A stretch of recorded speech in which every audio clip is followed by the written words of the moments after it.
Insyaallah kajian sesi berikutnya akan segera dimulai. Dimohon kepada ikhwan sekalian untuk segera mempersiapkan diri. Kemudian kami mohon kepada ikhwan untuk agak sedikit mundur yang di depan, agak sedikit mundur sedikit. Sekali lagi insyaallah kajian bersama Syekh Muhammad bin Umar Basmul hafizahullah taala melanjutkan pembahasan bermuamalah dengan sesama muslim akan segera dilanjutkan. Dimohon kepada ikhwan sekalian untuk segera mempersiapkan diri. Insyaallah pada sesi kali ini dimulai pukul 10.30 sampai dengan pukul 11.30. Demikian, jazakumullahu khairan katsiran wa barakallahu fiikum.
الحمد لله والصلاة والسلام على رسول الله وعلى آله وصحبه ومن والاه. فنتابع المحاضرة التي بدأناها قبل هذه الاستراحة، وهي بعنوان كيف يعامل المسلم الآخرين. سبق ذكر عناصر المحاضرة، والآن موعدنا مع العنصر الأخير، وهو مسائل تتعلق بمعاملة المسلم للآخرين. المسألة الأولى: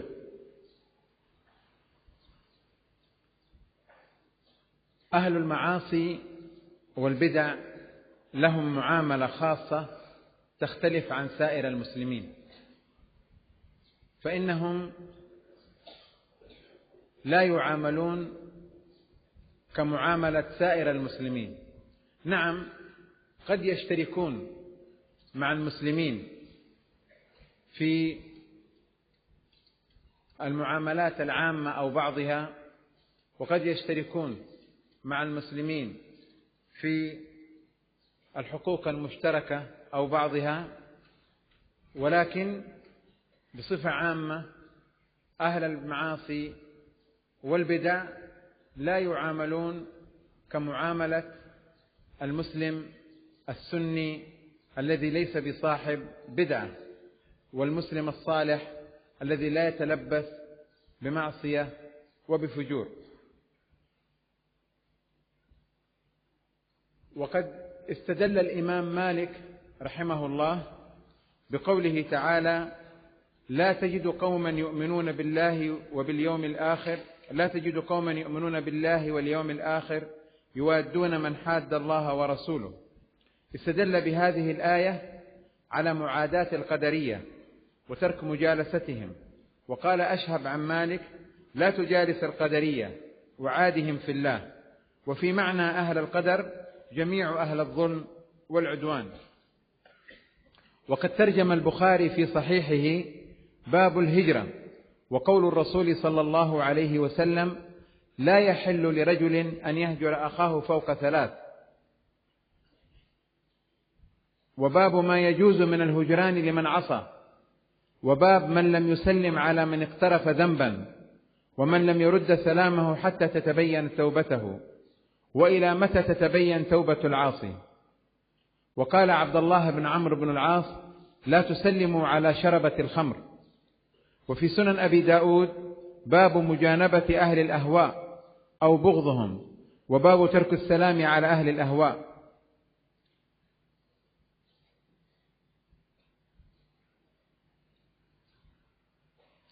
وقد جاء في صحيح البخاري ومسلم عن عائشة رضي الله عنها أن رسول الله صلى الله عليه وسلم تلا هذه الآية: هو الذي أنزل عليك الكتاب منه آيات محكمات هن أم الكتاب وأخر متشابهات، فأما الذين في قلوبهم زيغ فيتبعون ما تشابه منه ابتغاء الفتنة وابتغاء تأويله وما يعلم تأويله إلا الله، والراسخون في العلم يقولون آمنا به كل من عند ربنا وما يذكر إلا أولو الألباب. قالت: قال رسول الله صلى الله عليه وسلم: إذا رأيتم الذين يتبعون ما تشابه منه فأولئك الذين سمى الله فاحذروهم. وقال القاضي أبو يعلى: أجمع الصحابة والتابعون على مقاطعة المبتدعين. وقال ابن عبد البر: أجمعوا على أنه لا يجوز الهجران فوق 3 إلا لمن خاف من مكالمته ما يفسد عليه دينه أو يدخل منه على نفسه أو دنياه مضرة، فإن كان كذلك جاز، ورب هجر جميل خير من مخالطة مؤذية. ولما ذكر البغوي حديث كعب بن مالك رضي الله عنه في 3 الذين خلفوا، قال البغوي: فيه دليل على أن هجران أهل البدع على التأبيد، يعني مشروعيته على التأبيد. وكان رسول الله صلى الله عليه وسلم خاف على كعب وأصحابه النفاق حين تخلفوا من الخروج معه، فأمر بهجرانهم إلى أن أنزل الله توبتهم. وعرف رسول الله صلى الله عليه وسلم براءتهم، وقد مدت الصحابة والتابعون وأتباعهم وعلماء السنة على هذا مجمعين متفقين على معاداة أهل البدعة ومهاجرتهم. هذه المسألة الأولى.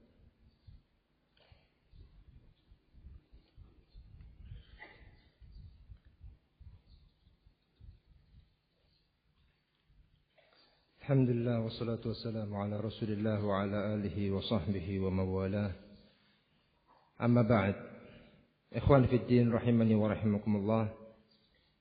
Dalam pertemuan yang lalu kita telah membahas beberapa poin penting yang berkaitan dengan judul bagaimanakah seorang muslim bermuamalah dengan muslim yang lainnya.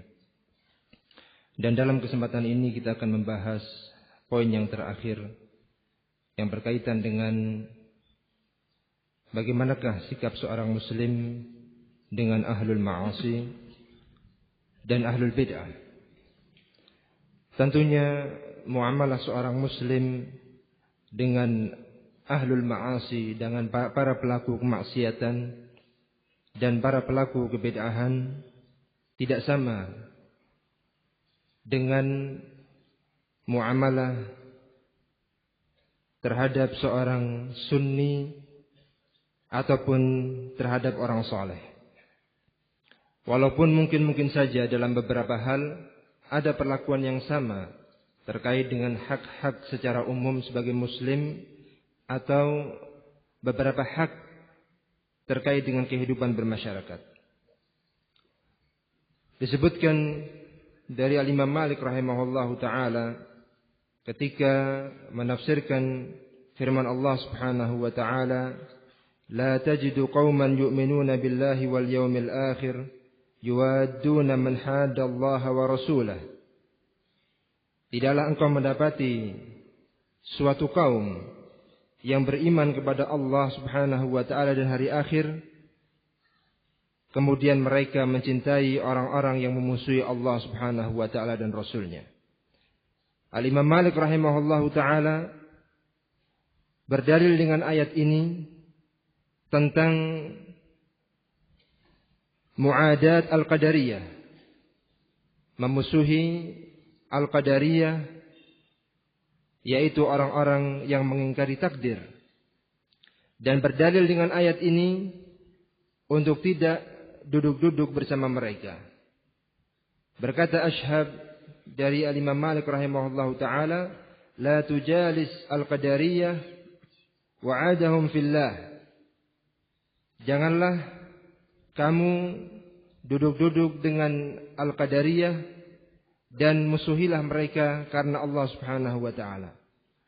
Karena Allah Subhanahu wa ta'ala telah menyatakan, la tajidu qauman yu'minuna billahi wal yawmil akhir yuwadduna man hadda Allah wa rasulah. Dan termasuk dari ahlul qadar di sini adalah, dan termasuk orang-orang yang mendapatkan hukum sebagaimana hukum Al-Imam Malik rahimahullah terhadap al-qadariyah adalah seluruh ahlul zulm wal udwan. Semua orang-orang para pelaku kezaliman dan permusuhan. Di dalam Sahih Bukhari Babul Hijrah, Rasul sallallahu alaihi wasallam mengatakan, la yahillu lirajulin ay yahjura akhahu fawqa thalathin. Rasul sallallahu alaihi wasallam bersabda, tidaklah halal bagi seorang untuk tidak menyapa saudaranya sesama muslim lebih dari 3 hari.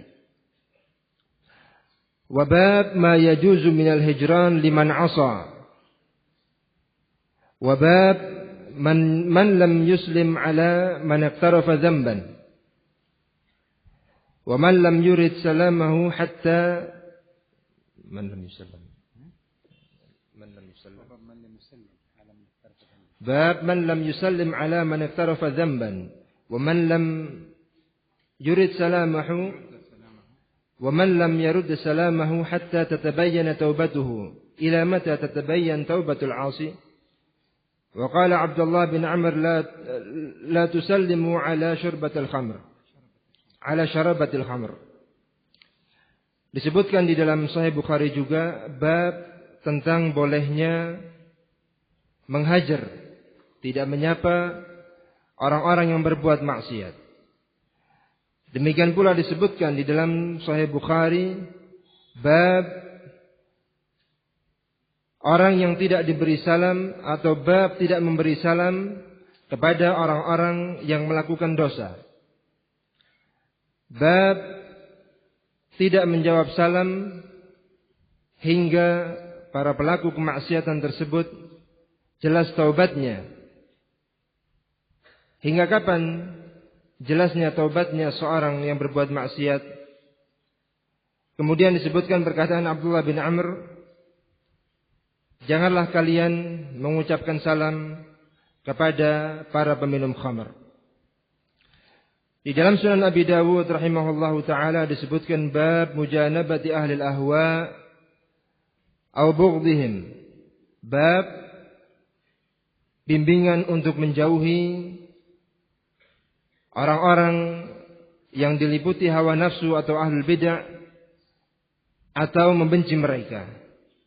Dan juga disebutkan bab tarkis salam ala ahli al-ahwa. Bab meninggalkan salam kepada para pelaku bid'ah.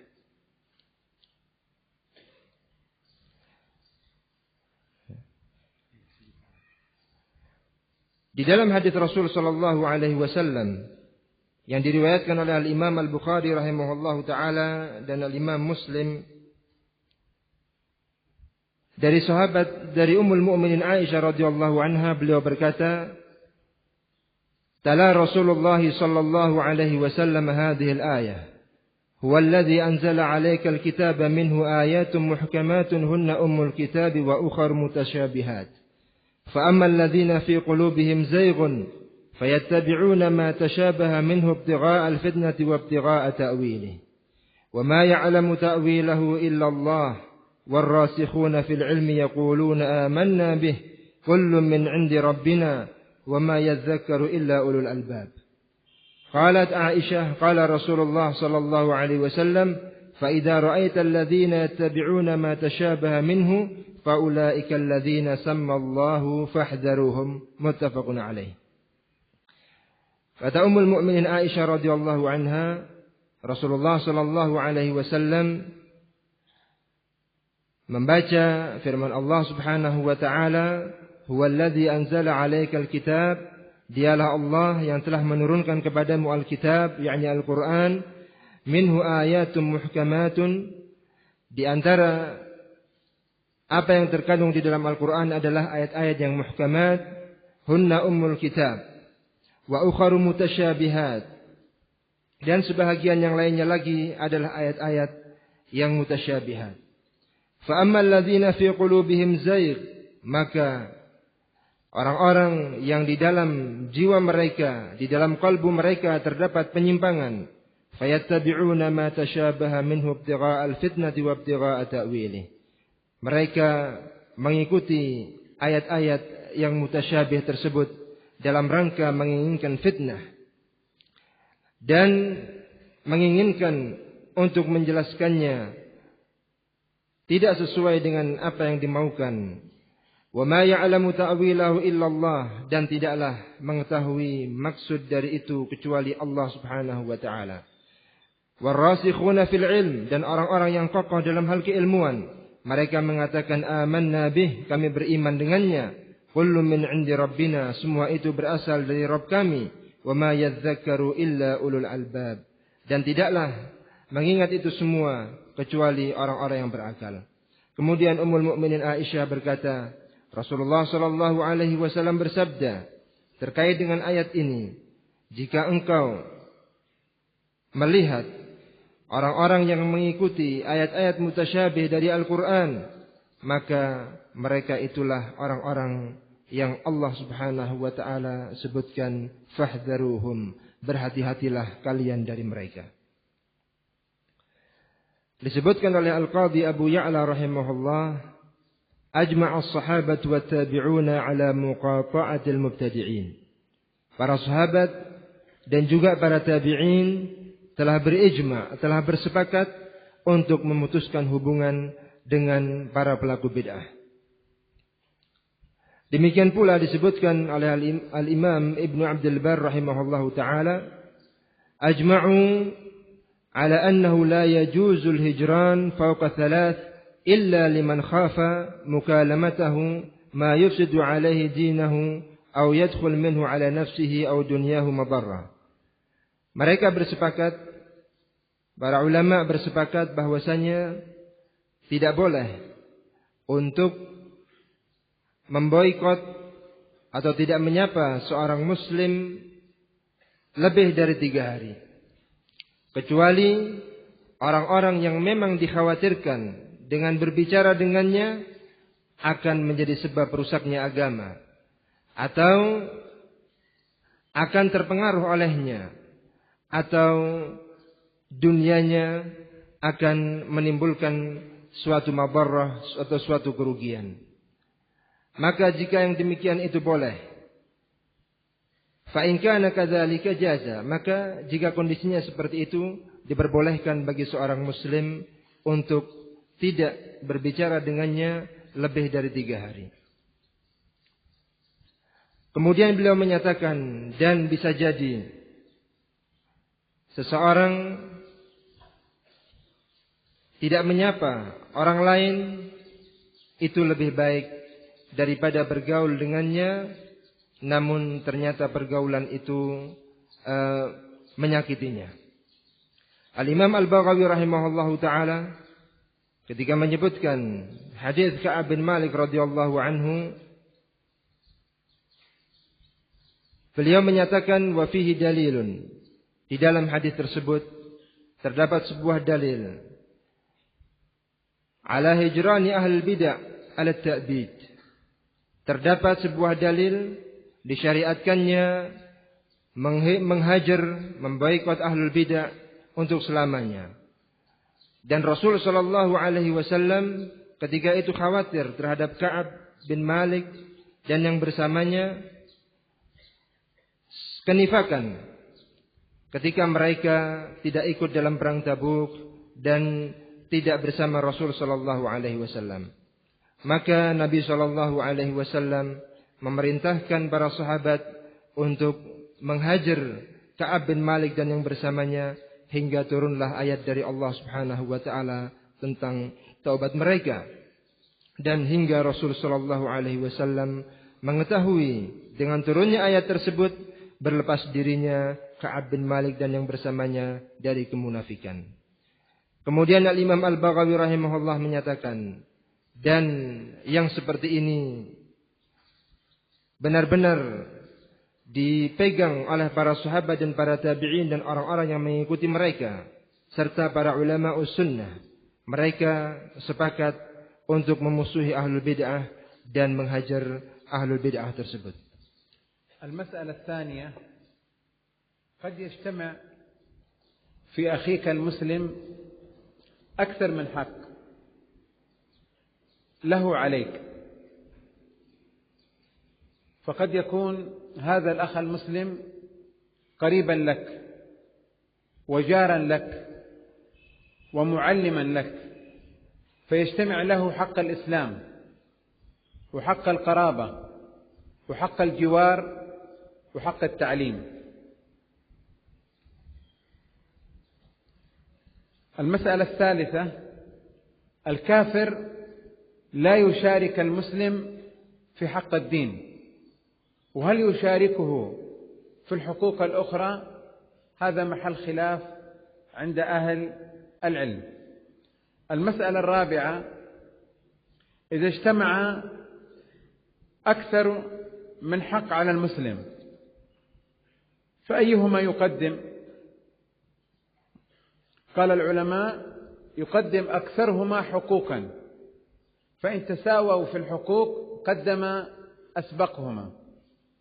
المسألة الخامسة، أصحاب الحقوق الخاصة منهم الإمام والوالدان والزوجان، الزوج والزوجة، وأهل البيت آل النبي صلى الله عليه وسلم، والأولاد وشيخك معلمك والتلميذ طالب العلم والخادم والفقير والمسكين والضيف وابن السبيل والجار والمملوك. المسألة السادسة: الحقوق تتنوع، فهناك حقوق مالية، وهناك حقوق بر عام وإحسان، وهناك حقوق متعددة. المسألة السابعة: الإسلام سابق لحقوق الإنسان في هذا المجال، بل توجيهاته أحكم وأعلم وأقوم لحال الإنسان من المبادئ في ميثاق حقوق الإنسان، ويكفي أنه يقول الإنسان دون تفريق بين مسلم وكافر. هذا ما أعددته لهذه المحاضرة، وأسأل الله سبحانه وتعالى أن يبارك لنا فيما سمعناه، وأن يجعله حجة لنا لا علينا، وأن يجعل اجتماعنا هذا اجتماعا مرحوما، وتفرقنا من بعده تفرقا معصوما. وأسأل الله ألا يجعل فينا عاصيا ولا ضالا ولا محروما، وأسأله سبحانه أن يغفر لنا ولكم وأن يرحمنا وإياكم. وصل اللهم على محمد وعلى آله وصحبه وسلم. Kemudian masalah yang kedua adalah terkadang seorang muslim mendapati muslim yang lainnya mempunyai lebih dari satu hak yang harus ditunaikan untuknya. Dia sebagai seorang muslim di satu sisi, di sisi yang lain dia juga sebagai karib kerabat, di sisi yang lain dia juga sebagai tetangga, dan di sisi yang lain dia juga sebagai seorang muallim, sebagai gurunya. Maka dalam kondisi yang seperti ini, berbagai hak yang dimiliki oleh seorang muslim tersebut hendaknya diupayakan untuk dipenuhi.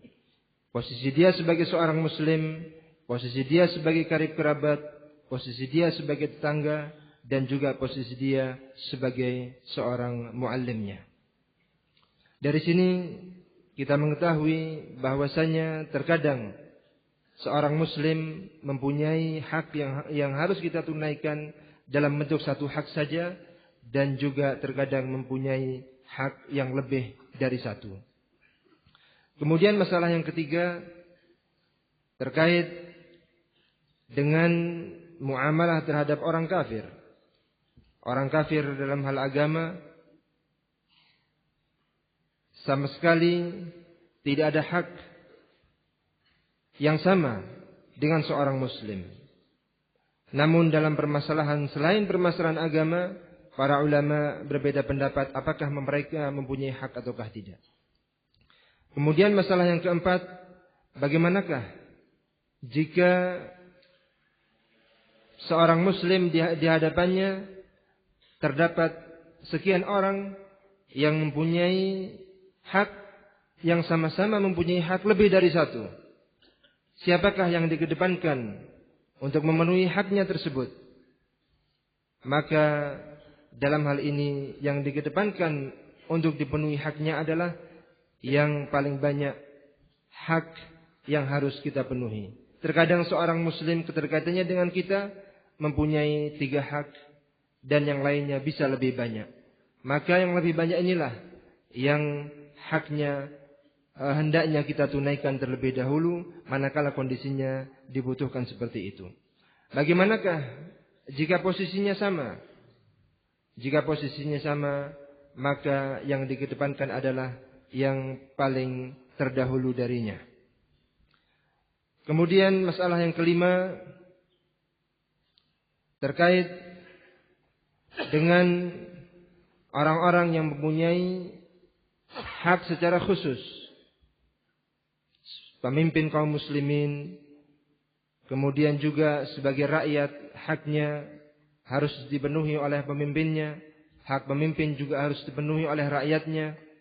Kemudian hak terkait dengan kedua orang tua, hak terkait dengan suami, terkait dengan istri, terkait dengan ahlul bait keturunan Rasul sallallahu alaihi wasallam, hak terhadap atau terkait dengan anak, terkait dengan seorang guru, terkait dengan seorang murid, penuntut ilmu, terkait dengan seorang pembantu, terkait dengan seorang fakir, seorang miskin, terkait dengan tamu, terkait dengan ibnu sabil, terkait dengan hamba sahaya, terkait dengan tetangga.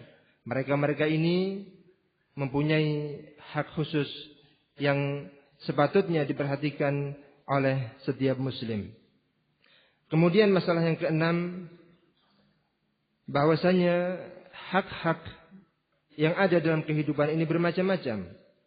Terkadang hak tersebut dalam bentuk harta. Terkadang hak tersebut hak yang perlu untuk kita tunaikan dalam bentuk kebaikan. Dan di sana masih banyak hak-hak yang lainnya pula. Kemudian yang ketujuh, perlu untuk kita ketahui bersama bahwasanya agama Islam adalah agama yang sangat memperhatikan hak-hak manusia dalam hal ini. Agama Islam terdapat padanya sekian banyak bimbingan, sekian banyak arahan terhadap umatnya. Bimbingan yang demikian indah, bimbingan yang demikian baik di dalam memenuhi hak-hak sesamanya. Ikhwani fid din rahimani wa rahimakumullah. Inilah mungkin apa yang bisa kami sampaikan dalam kesempatan ini.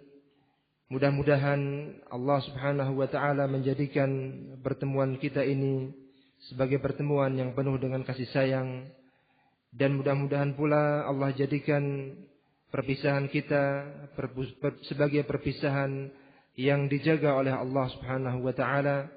Mudah-mudahan pula Allah Subhanahu wa taala menjauhkan diri kita dari kemaksiatan, dari kezaliman dan berbagai macam keburukan. Dan kita memohon kepada Allah Subhanahu wa taala agar Allah Subhanahu wa taala mengampuni dosa-dosa kita semua. Wassallallahu ala nabiyyina Muhammad wa ala alihi wa sahbihi wasallam walhamdulillahi rabbil alamin. Jazakumullahu khairan ala hudurikum wa ala takabbudukum al-mashaqqa fi dhalik wa ala sabrukum ala as-sama', wa as'alullaha an yaj'ala lakum al-ajr الجزيل يوم تبيض وجوه وتسود وجوه، فتبيض وجوه أهل السنة وتسود وجوه أهل البدعة، وصلى الله على محمد وعلى آله وصحبه.